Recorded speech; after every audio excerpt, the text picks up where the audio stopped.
Assalamualaikum warahmatullahi wabarakatuh. Selamat siang semuanya. Kami dari kelompok 4 ingin mempresentasikan hasil diskusi kami untuk tugas kepemimpinan, yaitu tentang konflik dalam organisasi.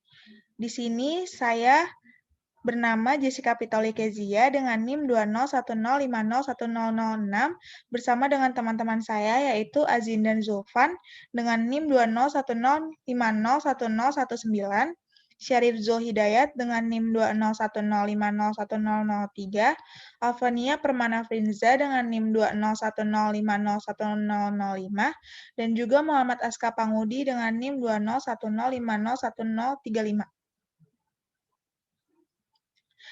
Slide pertama akan dibacakan oleh saya sendiri, yaitu pengertian konflik.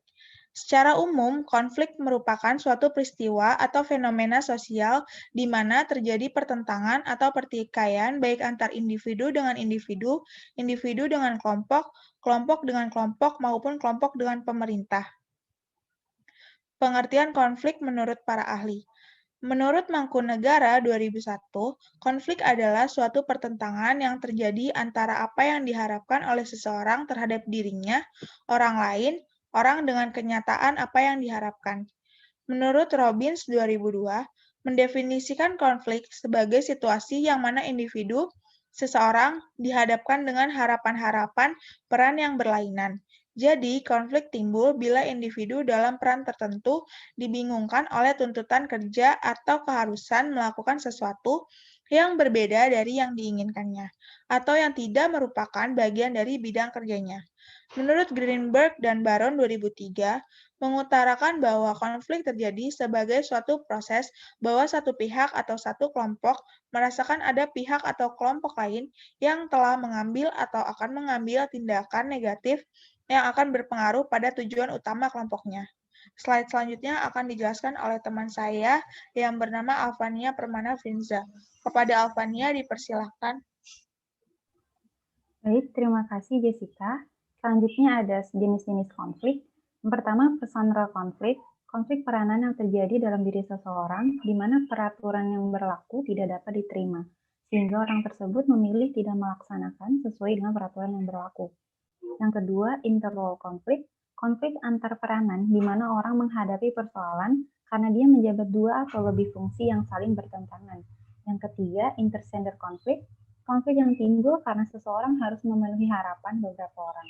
Yang keempat, intragender konflik. Konflik yang timbul karena disampaikannya informasi yang saling bertentangan.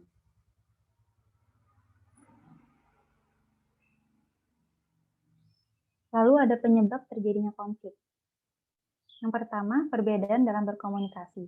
Perbedaan berpendapat setiap masing-masing individu dalam menentukan tujuan, kegiatan yang ingin dibuat, dan koordinasi yang kurang antara anggota memicu terjadinya permasalahan pada organisasi. Yang kedua, perbedaan dalam nilai atau persepsi. Perbedaan dalam menentukan tujuan atau nilai-nilai sosial setiap individu, sikap setiap individu, dan perbedaan dalam persepsi seseorang yang dapat menimbulkan konflik. Slide selanjutnya, saya persilahkan Syarif Zul Hidayat untuk melanjutkan. Baik, terima kasih Alfania Riza.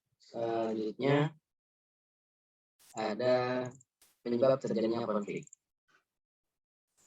Pembuatan struktur organisasi, persaingan dalam mencapai kedudukan organisasi antar departemen dengan kepentingan-kepentingan atau sistem penilaian yang bertentangan, persaingan untuk memperebutkan sumber daya yang terbatas atau saling ketergantungan dua atau lebih kelompok kegiatan kerja untuk mencapai tujuan mereka.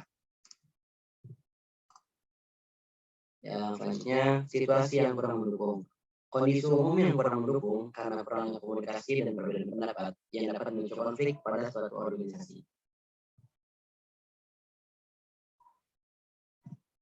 Selanjutnya itu kegiatan yang dilakukan pengurus PKK. Yang pertama ada posyandu lansia, yang kedua ada posyandu balita, yang selanjutnya ada rukun kematian, lalu jimpitan, pengajian, jumantik, dan yang terakhir dasawisma dan arisan.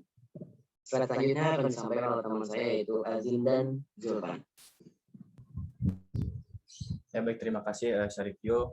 Selanjutnya ada konflik dalam organisasi PKK. Yang pertama yaitu terkadang program kegiatan organisasi PKK kurang terrealisasi dengan sempurna karena kurang partisipasi di lingkungan masyarakat sekitar. Next.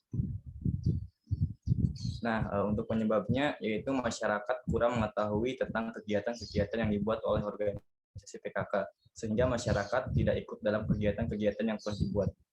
Untuk solusinya yaitu memanfaatkan prasarana media sosial untuk mensosialisasikan program kerja dan kegiatan organisasi PKK. Selain itu, mengirim broadcast WhatsApp tentang kegiatan organisasi PKK ke grup kemasyarakatan yang telah dibuat. Next. Konflik yang kedua yaitu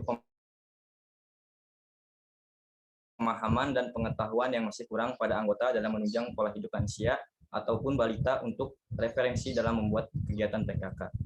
Untuk slide selanjutnya akan disampaikan oleh Muhammad Aska Panghudi. Baik, terima kasih Zindan. Selanjutnya ada penyebab kurangnya adanya literasi membaca yang dilakukan para anggota mengenai pola hidup lansia dan balita. Lalu ada solusi, melakukan kerjasama dengan instansi kesehatan setempat seperti puskesmas untuk memberikan pengetahuan dan pemahaman tentang pola hidup lansia atau balita. Next. Konflik dalam organisasi PKK. Yang ketiga ada kurang aktifnya para anggota PKK dalam kegiatan PKK karena kesibukan masing-masing, misalnya bekerja, mengurus anak, dan lainnya. Next. Penyebabnya itu kurangnya adanya koordinasi antar pengurus dan anggota, sehingga terjadi kesalahan dalam penggantian tugas jika berhalangan hadir. Lalu solusinya, saling berkoordinasi satu sama lain apabila berhalangan hadir dan juga mengajak serta menggerakkan para anggota dan pengurus yang kurang aktif untuk membantu dalam kinerja koorganisasi PKK. Next. Yang keempat ada perbedaan pendapat antar anggota ataupun pengurus PKK dalam program kerja yang dilakukan serta kegiatan yang akan direalisasikan ke masyarakat. Penyebabnya itu tingkat perbedaan persuasi dan pikiran pada akal manusia yang cenderung mempertahankan pendapatnya. Solusinya itu melakukan musyawarah dalam perencanaan program kerja dan kegiatan-kegiatan yang akan dilakukan atas dasar musyawarah mufakat. Terima kasih. Saya kembalikan kepada moderator Jessica.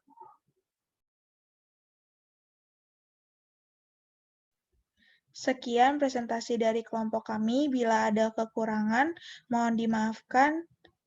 Wassalamualaikum warahmatullahi wabarakatuh.